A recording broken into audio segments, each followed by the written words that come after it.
Buhari to sack Abubakar Malami, the Attorney-General of the Federation, and 14 other ministers. Well, my people, now welcome to this wonderful platform. This is Nation Voice Tower, where we call a spade a spade. Well, the President, Muhammadu Buhari, has finalized plan to sack at least 15 members of his cabinet, including the Attorney-General of the Federation and the Minister of Justice Abubakar Malami before the end of 2021, Sahara Reporters has gathered. A top source in government, however, told the newspaper that Malami has begun moves to truncate the plan. The chief law officer of the country was said to have met with the top members of the Aso Rock cabal to prevail on the president not to sack him. Sahara Reporters had in a series of a detailed investigation exposed how Malami acquired several properties whose values run into billions of naira since being appointed by Buhari. For example, the Attorney General of the Federation has an underground hotel in Sokoto, 3 houses at Peace Estate, Abuja, a brand new state-of-art school in Kebbi, 2 houses for his son worth 100 million naira each, and a new hotel under construction in Jabi area of Abuja. Malami also bought a house in 2021 worth 150 million in Gwarimpa area of Abuja, a newly constructed school located at the back of Nitel in Gesi Phase 1, Benin Kebbi, and a new house worth 600 million naira on Ahmadu Bello Way, Nasarawa, GRA, Kano, are among properties acquired by Malami since he became a minister under President Muhammadu Buhari.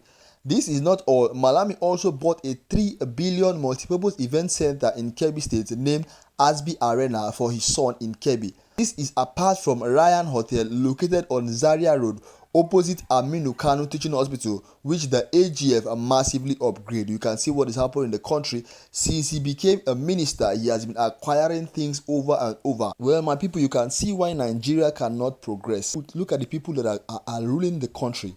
Just look at our leaders.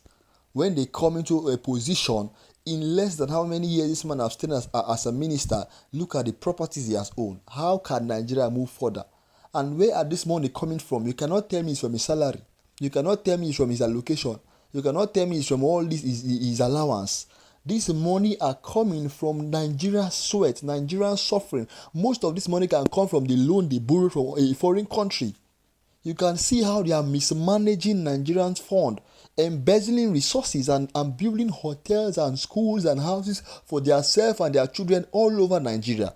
One in Kebbi, one in Abuja, one in Kano, one in Nasarawa, just going around the country and buying properties with the resources of the country. While the masses are struggling, suffering and dying every single day. Money that should be pumped in the security section so that it can help our army, help our military fight all this Boko Haram, fight banditry. They will siphon it, put it in their pocket and keep it for their generations unborn.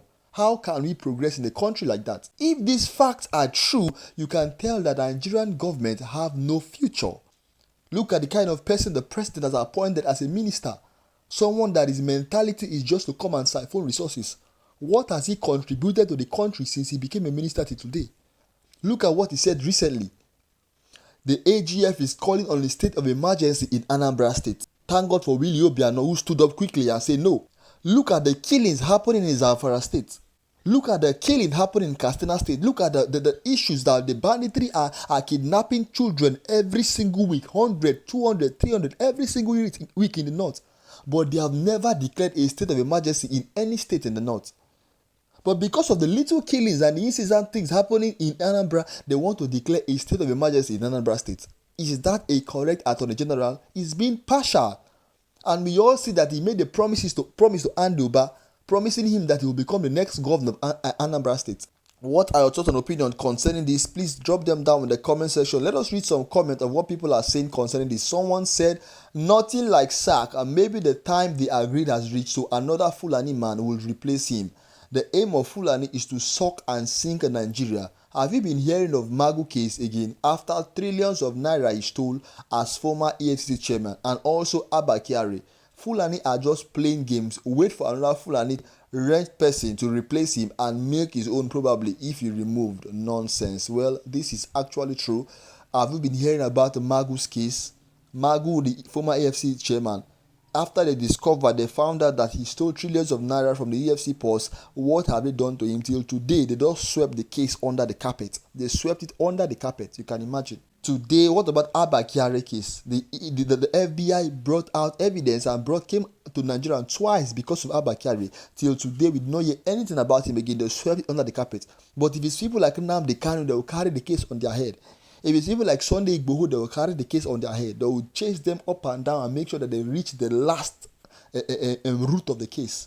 But when it comes to their own people, their own tribe, their own religion, their own people in power, they tend to overlook it. Look at Sheikh Gumi issuing threats and causing issues in the north, talking about so many things concerning Boko Haram, banditry, saying that we should respect them, we should not kill them, many things that are terrorizing the nation. But still, they have never for once arrested him.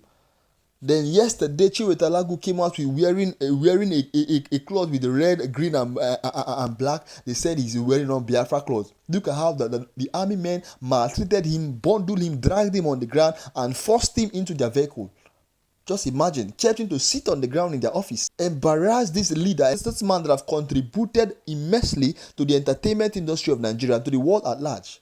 Embarrass this man. So you can see what is happening in Nigeria. These people are just playing with our heads, and I think it is high time that we become wise because the election is just about the corner. Well, what are your thoughts and opinions? Let me read some few comments before we go.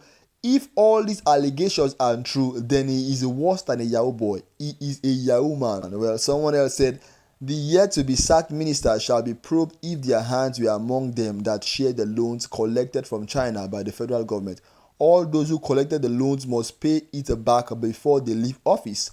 They should not leave it to the unborn children to pay. That is corruption in the highest level. To leave the loans for people that doesn't know anything about the loan. Well, this is the news for today. People are saying that before he's sacked, he should make sure he pay the loan if he has hand in collecting any loan, or if he has also taking a share in the loan. Well, this is Nation Voice Tower on the right platform for you. Please, I would love you to subscribe and keep watching our video. Join our family. Drop your comment down below because all your thoughts, your opinion, and your comment and your own opinion matters a lot. Please keep watching and do have a wonderful day. God bless you. Well, before I leave, let me drop this word with you.